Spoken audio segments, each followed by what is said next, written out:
mengucapkan Alhamdulillahirabbil alamin.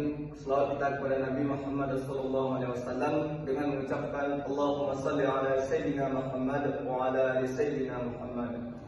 Baik, kami dari kelompok 10 akan menyampaikan hasil diskusi kami, yaitu materi tentang orientalis hukum Islam. Sebelumnya kami izin kepada Bapak dosen untuk menyampaikan hasil diskusi kami. Dosen pengampu kami yaitu Bapak Aidil Aulia. Baik, materi yang pertama yang akan disampaikan oleh saudara kita yaitu Fuad Fasah. Kepada Fuad dipersilakan. Baik, terima kasih kepada moderator. Pada kesempatan kali ini saya akan membahas tentang orientalisme. Orientalisme berasal dari yang memiliki beberapa makna, yaitu yang pertama, the rising of the sun, terbit matahari. Yang kedua, the eastern part of the world, yaitu belahan dunia timur. Yang ketiga, the sky rise comes the sun, langit asal datang matahari. Dan yang keempat, the east, yaitu timur. Kemudian kata Orient diserap dalam bahasa Inggris melalui bahasa Perancis dengan mengalami sedikit perubahan menjadi kata Orient yang berarti west, yaitu timur. Kata Orient ini dilawankan dengan kata Oksiden dan Oksidental yang berarti east, yaitu barat. Dengan demikian, secara bahasa, Orient dan Oriental merujuk pada daerah selain Eropa secara geografis dan kultural. Dari segi geografis, wilayah tercakup dalam kata Orient mengalami beberapa perkembangan. Yang pertama, pada masa Romawi dari abad ke-5 sampai abad ke-13, Orient meliputi wilayah timur Romawi, bagian timur kawasan Balkan dan Syria Raya. Perkembangan yang kedua, kata Orient meliputi wilayah geografi yang lebih luas, bukan hanya Syria saja, tetapi mencapai Timur Tengah dan Persia. Menurut Geoffrey Chaucer pada abad ke-14 dalam karyanya Monstel pada tahun 1375 yang menyebutkan bahwa kata Orient meliputi negara-negara sebelah timur laut Mediterania dan Eropa Selatan. Yang ketiga, menurut Aneurin Mifan dalam karyanya In Place of Fear pada tahun 1952 menyatakan bahwa kata Orient merujuk pada Asia Timur baik secara geografis maupun kultural dalam frasa kebangkitan Asia Timur di bawah pengaruh ide-ide Barat. Selanjutnya, pembahasan tentang Oksidentalisme. Hasan Hanafi menggagaskan akan perlunya suatu ilmu baru bernama Oksidentalisme, suatu studi yang menjadikan Barat sebagai objek oleh bangsa atau selain Barat sebagai ganti Orientalisme. Gagasan Hasan Hanafi ini kemudian dituangkan ke dalam suatu karya yang berjudul Muqaddimah fi Ilmi al-Istighraq, yang artinya pengantar ilmu Oksidentalisme. Hanya sekian pembahasan yang dapat saya sampaikan tentang Orientalisme dan Oksidentalisme. Cukup sekian, saya kembalikan pada moderator. Baik, terima kasih kepada saudara Fuad. Materi selanjutnya yang akan saya sampaikan sendiri yaitu tentang sejarah perkembangan Islam. Pengaruh peradaban Islam terhadap perkembangan Barat terlihat pada saat Renaissance, yang mana ia dapat melahirkan kebangkitan Eropa. Dengan demikian, yang mana diakui oleh Robert Lefroy, yang mana di bukunya yaitu The Making of Humanity, yang menyatakan bahwa tidak ada satupun kemajuan bangsa Eropa atau kebangkitan masa Eropa melainkan ia berhutang budi terhadap Islam dan peradaban Islam, serta Islam mengarahkannya kepada hal-hal yang positif. Selanjutnya, pengaruh-pengaruh Islam yang pertama kali menyinari yaitu menyinari bangsa Eropa, yang mana dia mendapatkan pendidikan Islam di Toledo, yang mana orang itu yang bernama Abélard Barth. Dengan demikian, dengan mendapatkan pendidikan Islam di Toledo, dia bisa menghasilkan atau menguasai ilmu seperti ilmu matematika dan ilmu filsafat Inggris yang masyhur. Kemudian, dengan keterbelakangannya bangsa Eropa tersebut atau bangsa Barat tersebut tidak dapat diingkari atau dipungkiri, dia harus melakukan antusias atau melakukan kontak dengan orang-orang Islam, yang mana kontak orang-orang Islam dengan orang-orang Eropa itu yang pertama terjadi ketika di daerah pemerintahan Romawi Timur, yang mana pemerintahan Syria, Mesir jatuh kepada pemerintahan Islam. Terjadi pada saat pemerintahan Umar bin Khattab, yang mana Syria jatuh pada tahun 638 Masehi, sedangkan Mesir jatuh pada tahun 640 Masehi. Yang kedua yaitu terjadi 1 atau 2 abad kemudian, yang mana tokoh-tokoh atau raja-raja Islam mampu menguasai negeri-negeri seperti negeri Spanyol, Portugal, Prancis, dan hal-hal penting atau pulau-pulau penting di Laut Tengah, serta daerah-daerah kecil seperti di Italia Selatan.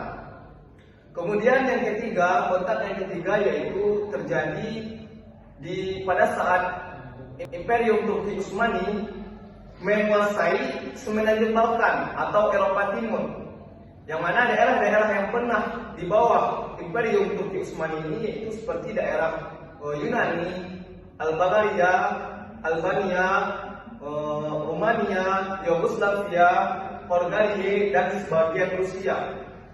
Dari ketiga kontak tersebut, yang paling besar pengaruhnya yaitu pada periode kontak kedua, yang mana pada saat itu dia berhasil melahirkan tokoh-tokoh atau pemikir-pemikir Islam, yang mana lahir pada saat itu filsafat. Dan dengan lahirnya filsafat hukum Islam tersebut, maka lahirlah berbagai ilmu pengetahuan seperti ilmu agama, ilmu pengetahuan umum, dan ilmu filsafat, serta dengan lahirnya ilmu-ilmu tersebut, maka lahirlah filsuf-filsuf Islam. Sekian materi.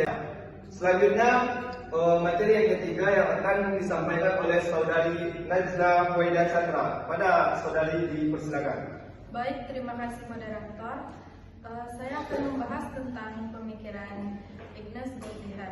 Pada poin pertama ini, Ignaz Goldziher mendefinisikan hadis sebagai sebuah berita yang hanya berlaku bagi suatu kelompok yang menganut sistem spiritualisme, dengan catatan sejarah kelompok sekuler dan agama dari waktu ke waktu. Sedangkan sunnah diartikan sebagai tradisi adat istiadat yang tersedia saat sebelum Islam itu datang, yang sangat berharga dan berkelanjutan untuk diikuti oleh generasi berikutnya. Lalu Ignaz Goldziher pun menyatakan bahwa hadis merupakan suatu yang disadarkan oleh Nabi Muhammad. Selain itu, Goldziher juga mengungkapkan bahwa sunnah dan hadis memiliki perbedaan yang sangat signifikan, tidak hanya dari makna istilah itu sendiri, tetapi juga terdapat beberapa perbedaan seperti kontraksi di substansi hadis serta sunnah. Beliau juga mengutarakan bahwa benar definisi sunnah tersebut dicirikan dengan kabar dari mulut ke mulut Nabi. Sedangkan sunnah yang umum digunakan oleh umat Islam dahulu mengacu pada masalah hukum atau masalah agama, terlepas dari kepercayaan, baik itu secara lisan maupun tulisan. Poin kedua itu tentang karyanya Ignaz Goldziher. Yang pertama, Abu Hatim Sal Ibnu Muhammad Sijistani, tahun 1896, volume 1-2. Yang kedua, Tagebach Alexander Seiber, tahun 1978. Dan yang ketiga, Muhammad Enes Tadien. Sekian dari saya kembalikan kepada moderator. Baik, terima kasih kepada saudari Najla. Pembahasan selanjutnya atau materi selanjutnya yang akan disampaikan oleh Ummul Latifah. Kepada Ummul Latifah dipersilakan. Terima kasih kepada moderator. Selanjutnya yaitu tokoh orientalis hukum Islam yaitu Joseph Scan. Dia lahir di Swiss, Jerman pada 1902. Joseph ini memulai karirnya sebagai orientalis dengan mempelajari filologi klasik, psikologi, dan bahasa-bahasa Timur di Universitas Breslau dan Universitas Leipzig, sehingga dia sudah memperoleh gelar doktor pada usia ke-21 tahun. Saat ia menempati profesor di Universitas Leiden Belanda, dia berencana untuk menyempurnakan kitab kajian buku paham-paham Maturidiyah, At-Tauhid, dan paham Mudawana. Rencananya gagal karena ia mengalami pendarahan otak, kemudian meninggal dunia di New Jersey pada 1969. Selanjutnya langsung kepada pemikiran Joseph Scan, yaitu hukum Islam menurutnya merupakan perwujudan susunan berbentuk ordonansi pemujaan atau ibadah mengenai hukum Islam. Salah satunya yaitu mengenai tata cara masuk ke toilet, tata cara bersalaman, tata cara bertamu. Kemudian menurutnya hukum Islam ini baru muncul pada saat dinasti Umayyah, yaitu pada saat pengangkatan khodi. Karena pada masa khalifah itu tidak ada pengangkatan khodi. Baru menurutnya Imam Syafi'i merupakan tokoh utama dalam penyusunan hukum Islam. Saat masuknya Islam, Nabi Muhammad tidak membangun hukum yang berdiri sendiri, melainkan Nabi Muhammad memberikan karakter untuk bersikap kepada para masyarakat untuk apa yang harus dilakukan dan apa yang harus dihindarkan. Kemudian Joseph ini salah satu orientalis yang meragukan keaslian hadis dengan teorinya, yaitu teori projecting back, yaitu teori menyelusuri kembali sejarah perjalanan hukum Islam, yaitu menurutnya hadis ini merupakan perkataan para ulama pada abad pertama dan kedua Masehi. Yang kedua selanjutnya teori common link, yaitu adalah orang-orang yang bertanggung jawab atas kemunculan hadis. Common link ini yaitu orang yang tertua yang terdapat di dalam sanad, sehingga mudah melacak para ulama pada periode abad kedua Masehi tersebut. Selanjutnya yang ketiga yaitu teori Exiliento, yaitu perawi yang tidak mengetahui hadisnya kemudian tidak menyampaikannya, itu dianggap hadis tersebut dianggap tidak ada. Kemudian selanjutnya karya dari Joseph Scott, yaitu karya pertamanya dan yang paling monumental yaitu The Origins of Muhammadan Jurisprudence, yaitu yang membahas mengenai undang-undang hukum Islam. Karyanya ini berisi 4 bagian. Yang pertama, kontribusi Imam Syafi'i dalam perkembangan pemikiran hukum Islam. Yang kedua yaitu membahas tentang hadis-hadis hukum pada periode sebelum Imam Syafi'i. Yang ketiga yaitu membahas hadis-hadis pada masa dinasti Umayyah yang menjadi titik tolak perundang-undangan Muhammad. Yang selanjutnya yang keempat yaitu pokok-pokok pikiran para ulama pada masa awal sebelum Islam. Selanjutnya karyanya yang kedua yaitu An Introduction to Islamic Law, yaitu yang membahas tentang hadis.